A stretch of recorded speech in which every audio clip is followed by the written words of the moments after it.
सरकार द्वारा special road tax बढ़ाने के विरोध में टैक्सी यूनियन सड़कों पर उतर आई है। शिमला टैक्सी मैक्सी यूनियन ने मंगलवार इसके खिलाफ शिमला परिवहन निदेशालय का घेराव किया और सरकार से बढ़ाए गए टैक्स को जल्द वापस लेने की मांग की। यही नहीं, यूनियन ने चक्का जाम की भी चेतावनी दी।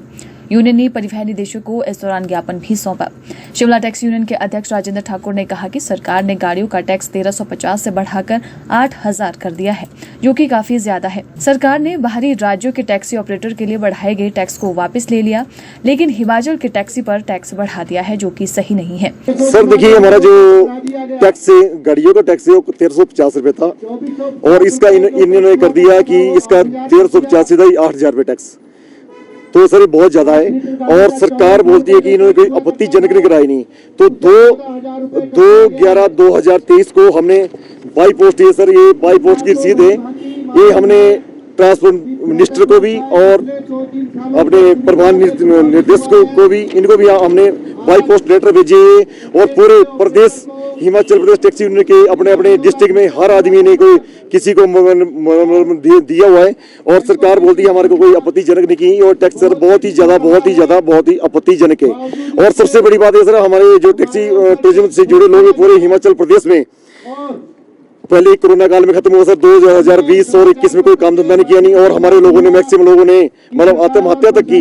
तो हम सरकार को यही कहना चाहते हैं कि जो टैक्स है हमारे गाड़ी वालों का, जो 1350 टैक्स है उसको देने की सहमति नहीं है। 8000 कहाँ से देंगे सर, और बहुत ही ज्यादा टैक्स है। और सरकार की अगर यही रवैया रहा तो अगर सरकार ने टैक्स वापस लिया तो हमारे को 1-2 दिन के अंदर चक्का जाम और धरना प्रदर्शन करने को मजबूर हो जाएंगे सर। हम बोलते 150 अगर बढ़ता है तो बढ़ा दो, कोई परसेंट ही होती है। अब ये थोड़ी 150 सीधे आप लोग 8000 कर रहे हैं, ये बहुत ही गलत है। और इसके लिए हम, अगर सरकार हमारी बातें नहीं मानती है तो हम एक आधे दिन में पूरे प्रदेश की पूरे प्रदेश में बैठ के बैठक करेंगे और चक्का जाम और धरना प्रदर्शन करेंगे, और जिससे सरकार को बहुत ज्यादा नुकसान होगा। और टूरिज्म जितना भी होगा, टूरिज्म पहले ही काम नहीं चल रहा नहीं और ज्यादा नुकसान होने का मजबूर है। टैक्सी हिमाचल प्रदेश में कोई 70,000 के करीब है, और 70,000 गाड़ियों के साथ कोई जो ट्रांसपोर्टर है, उसके ड्राइवर है, और कितने परिवार है, लाखों परिवार जुड़े सर। अगर सरकार का यही रवैया रहा तो हमारे को सारी गाड़ियों की चाबियां ट्रांसपोर्ट विभाग को देनी पड़ेगी। वहीं टैक्सी मैक्सी ऑपरेटर के घेराव पर निदेशक परिवहन अनुपम कश्यप ने स्पष्ट करते हुए कहा कि किसी भी प्रकार का SRT या अन्य टैक्स नहीं बढ़ाया गया है। सरकार ने ऐसा कोई फैसला नहीं लिया है। ऑपरेटर को इस बारे में गलतफहमी हो गई है। देखिए, ये आपको बताऊं कि जो गाड़ियों पर टैक्स लगाए जाते हैं उनकी कैटेगरी का उल्लेख Himachal Pradesh motor vehicle taxation act 1972 की धारा 3 टोकन टैक्स व धारा 3A स्पेशल रोड टैक्स के तहत शेड्यूल में उल्लेखित करना आवश्यक होता है।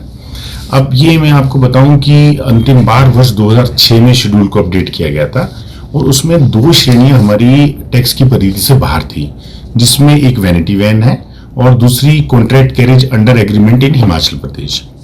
तो ये 2 कैटेगरीज पर, क्योंकि 1 नवंबर के महीने में टैक्स स्ट्रक्चर में इसको इंक्लूड किया जाना प्रस्तावित था, तो इसलिए शेड्यूल में इसका उल्लेख करने के लिए इसको रिवाइज जो है वो नोटिफाई किया गया है।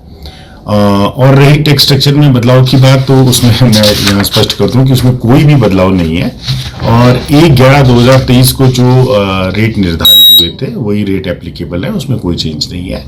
और ये बात हमने टैक्सी ऑपरेटर्स के लोगों को भी बताई थी।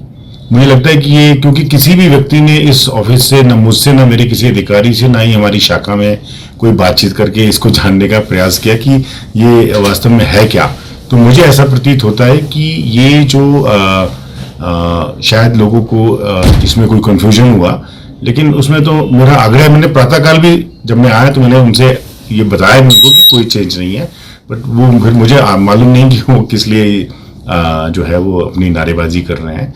मैंने उनसे इस चीज़ का आग्रह करके उनको बता भी दिया है और ये क्लैरिटी उनको दे भी दी है।